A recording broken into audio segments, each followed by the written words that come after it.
Hi everyone, I'm in Dubai at the moment and I'm in a reflective state because I had the delightful task last week of interviewing Bernadette Collins for an Ulster University Brave Leadership Masterclass.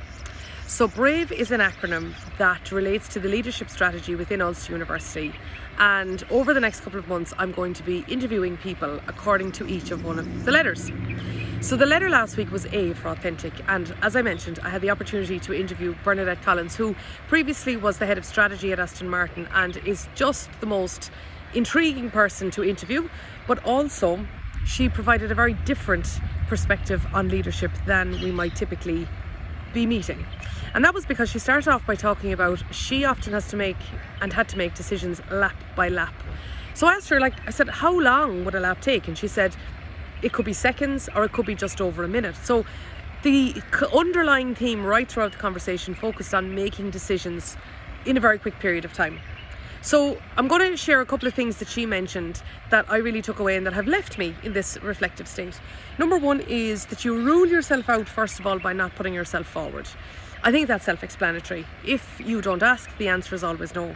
She also said that as she left the role at Aston Martin to pursue other opportunities, and there's a range of them there for her, she said, I felt that I had succeeded enough to park it. And I think that also provides a good insight into what we need to do when we are making a decision about whether to leave something and move forward. In her case, she said, I felt that I had succeeded enough to park it. She also spoke about the impact of not making decisions. She said that's the worst thing that you can do, whereas instead what she needed to do was make the best decision she could with the time that she had and the information that she had, so that it was sufficient enough so that the other people impacted knew which direction the decision was really going to take. She also said that it's really important to go back over the decisions that you have made and not just look for the ones that you might have done differently, but the ones that you did well or that had a positive impact and what led to those. She also spoke about that she measures people in her team against their values, and again that tied in very much with the authentic leadership style that we spoke about. She said, don't give up on the first answer. A lot of us might think of the 5 whys when it comes to asking anything, is that you need to ask 5 times why in order to get to the root of it, but she is very much an advocate of drilling in to understand why something happened. She also said that it's important to look at the decisions that other teams made. Now, of course, in her case, she's talking about on a racetrack. But when you reflect back on decisions that you might have made as a leader, do you look at the decisions that other people made, why they made them, and the impact that that had, or maybe they had different information than you, etc. Now, a great line she had, and she is such a soft-spoken, endearing character, you'd really love to listen to her, and that's why it was such a joy to interview her. But she said as well, some of the parts only works if the parts are a bit different, because if you simply have the same part, well then you just have one.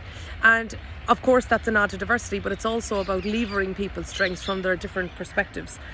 She spoke about when you're explaining why something needs to be done, is explaining why in the context of progressing the whole team forwards, and when you have a whole team on board aligned in the one direction, how powerful that can be.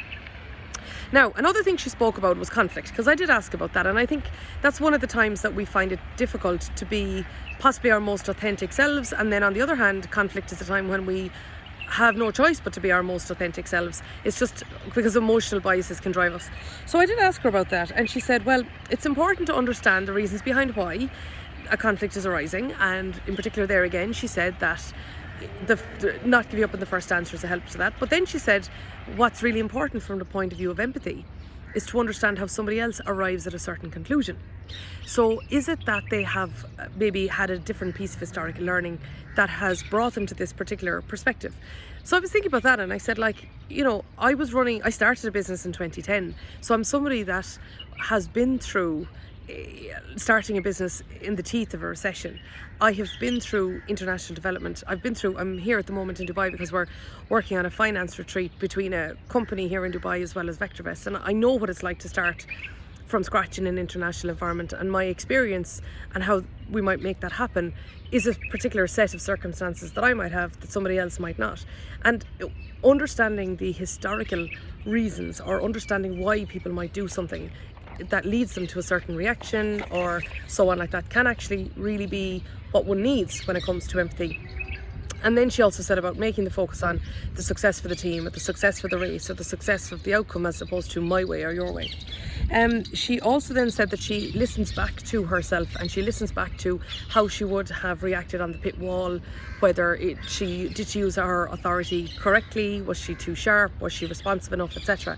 Now, I will say, I interviewed Bernadette Collins for the Institute of Directors Northern Ireland Women's Leadership Conference before, and I created a LinkedIn video on it, and that's one of the key things that stood out to me. And I started doing it, is I started going back. I use a tool called Avoma to go back and look at my own performance in meetings, whether it's staff meetings or client meetings.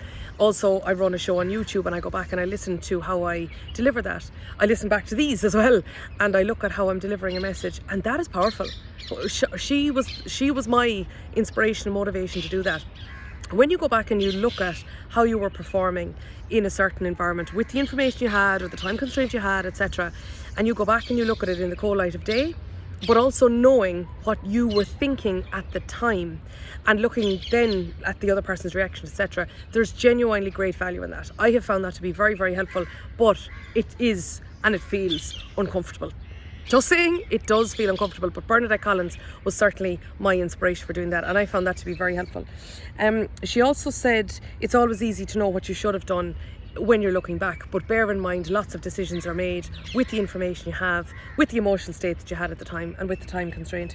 She also said that it's important that people feel secure in their roles if you're expecting them to be open, whether that's open to new ideas, open to sharing what's wrong, etc. She said take responsibility and put your hand up, and if you are expecting that of others, you need to do it of yourself.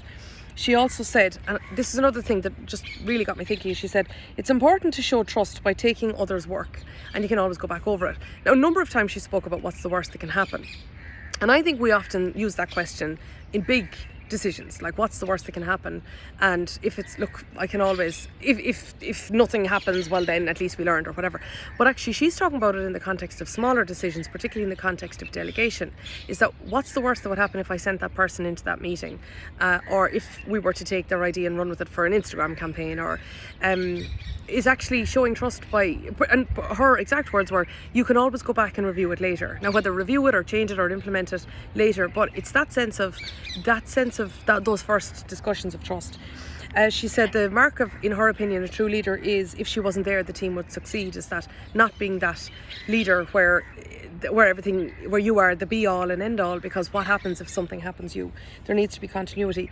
Another thing that really stood out to me about Bernadette Collins the last time I interviewed her, and I brought this up again, is she has this great phrase, and she doesn't even know she has it as a phrase. I'm saying she's a phrase, and that is that asking, or taking the opportunities that you're given, and if they're not given, asking for them.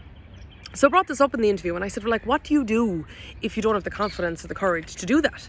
Or also, I said, it made me think, what opportunities am I not giving to my own staff? Or what am I not seeing, or what am I not asking for myself?